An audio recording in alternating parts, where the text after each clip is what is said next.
करना नमस्कार साथियों, जीएस टाउन के यूट्यूब चैनल पे आपका बहुत बहुत स्वागत है। हमारा जो जीएस टाउन यूट्यूब चैनल है उसको ज़्यादा से ज़्यादा लाइक कीजिए, सब्सक्राइब कीजिए और शेयर कीजिए। अपने दोस्तों के साथ के शेयर कीजिए, अपनी फैमिली के साथ शेयर कीजिए। इस सेगमेंट में जो है हमने यूथ को इंस्पायर करने के लिए एक छोटी छोटी कहानियों के माध्यम से अपनी बात रखते हैं, जिससे आप इंस्पायर हो, मोटिवेटेड हो और अपने लक्ष्य के प्रति लगे रहें जब तक कि वो आपको प्राप्त नहीं हो पाता है। हम एक कहानी आपको सुनाते हैं। एक श्याम नाम का लड़का था, उसको बहुत मन था कि वो मैराथन में एक दिन भागे, लेकिन इतना आलसी था कि 2 किलोमीटर 3 किलोमीटर भागने के बाद ही वो थक जाता था, या उसको इसका माइंड ऐसा था कि एक तरह से निष्क्रिय पड़ने लगा था वो। मतलब 2 किलोमीटर 3 किलोमीटर भाग भी लेता था तो मानसिक रूप से थक जाता था, शारीरिक रूप से थक जाता था। लेकिन इस एक दिन उसने दृढ़ निश्चय किया कि आज चाहे जो कुछ भी हो जाए मैं मैराथन में भागूंगा ही भागूंगा। तो उसने डिसाइड किया और मैराथन में पार्टिसिपेट किया। क्योंकि उसकी स्ट्रेंथ उतनी अच्छी थी नहीं, उसने प्रैक्टिस नहीं किया था, उसके पहले उसने अच्छे से मैराथन की दौड़ को प्रैक्टिस नहीं किया था, उसको अपनाया नहीं था। तो वो कुछ दूर भागा, उसके बाद शारीरिक रूप से उसको थकान होने लगी, मेंटली भी थकान होने लगी। चलो छोड़ते हैं, बाद में भाग लेंगे, या कल कर लेंगे, या अगले साल भाग लेंगे, या 2 साल बाद भाग लेंगे, प्रैक्टिस करके आएंगे। लेकिन फिर वो सोचा कि हर बार तो मैं यही बहाना लगाता हूँ कि इस बार रहने देते हैं अगली बार कर लेंगे, इस बार रहने देते हैं अगली बार कर लेंगे। ऐसे करते करते काफी समय हो चुका है। तो उसने दृढ़ निश्चय किया कि आज भले ही मैं पीछे से फर्स्ट आऊं, लेकिन हमको भागना ही भागना है। तो वो मैराथन में पार्टिसिपेट करता है और भागता है, थोड़ी दूर जाता है, थकता है, फिर वो लेकिन रुकता नहीं है। फिर थोड़ी दूर पैदल चलता है, फिर भागता है, फिर थकता है, फिर पैदल चलता है, फिर रुकता है। लेकिन वो ऐसा नहीं है कि रुक के कहीं आराम करने लगता है, यानी कंटिन्यूटी के साथ वो भागता रहता है। और एक टाइम ऐसा आता है कि वो मैराथन को कंप्लीट कर लेता है।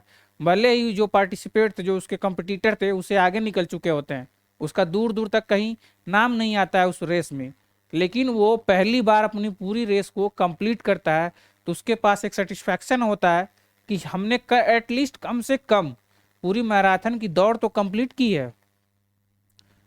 तो जब उस जो मैराथन की दौड़ कंप्लीट करने के बाद वो मोटिवेट होता है कि हमने दौड़ कंप्लीट की है, अगर मैं अच्छा करूं और अच्छे तरह से कंटिन्यूअस इसकी प्रैक्टिस करूं तो एक दिन मैं मैराथन जीत भी सकता हूं। तो इस कहानी से आपको यही सीखने को मिल रहा है कि आप कई बार बहाना बनाते हैं कि आज पढ़ने का मन नहीं हो रहा है या कोई और काम आ गया। तो जिस दिन आपका मन नहीं भी हो रहा है उस दिन एटलीस्ट कम से कम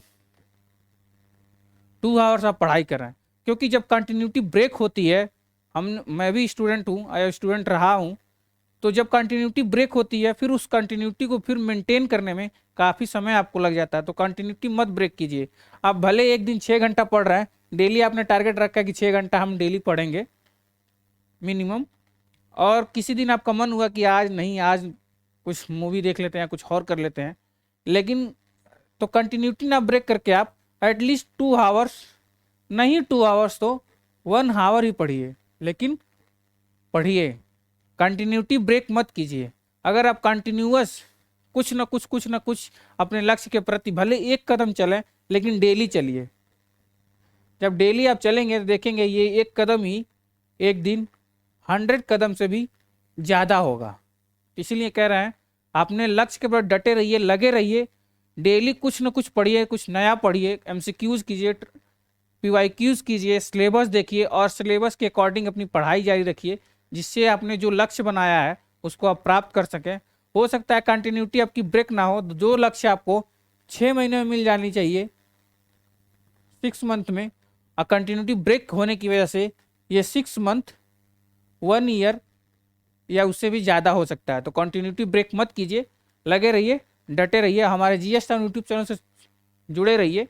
क्योंकि हम लोग लगातार अपना बेस्ट से बेस्ट देने की कोशिश कर रहे हैं, बेस्ट फैकल्टी लाने की कोशिश कर रहे हैं कि जो आपको अच्छे से मार्गदर्शन करके सिलेबस के अकॉर्डिंग पढ़ाए। कहीं इधर उधर इलुल जुलूल का पढ़ाने के बजाय हम लोग सिलेबस पे कंसंट्रेट करके सिलेबस के अकॉर्डिंग पढ़ाई करें, जिसको ही स्मार्ट स्टडी बोलते हैं। स्मार्ट स्टडी से हम कम पढ़ के ज़्यादा आउटपुट ले सकते हैं। तो हमारा फोकस स्मार्ट स्टडी पे है, ना कि बैलों की तरह लगे रहने पे है। स्मार्ट स्टडी करके हम कम समय में ज़्यादा आउटपुट लेंगे। लगे रहिए, डटे रहिए। जय हिंद।